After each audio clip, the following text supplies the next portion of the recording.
Welcome back to Cane and Coffee. This machine is a Rancilio. It was brought in by James. Thanks for bringing it in, James. Get my finger out of the way. James was complaining that when it turned on, it would trip the gfci in his house. It wouldn't produce steam, nor would it heat up. The culprit was the boiler heating element unit. There was a minute crack that was causing steam to create a short circuit at the heating element leads. This was tripping the GFCI and was the result of all of his problems. So we replaced the entire unit, which now comes in two pieces, thankfully, makes it easier to do.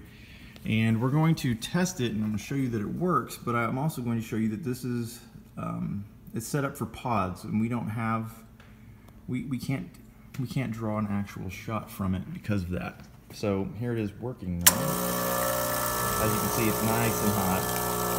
Not tripping. It does have good pressure. The machine is back in working order. James, thanks for bringing it in, and all of you viewers, thank you for watching. If you enjoyed the video, please give us a like and subscribe to the channel, tell your friends, and we'll make another one real soon.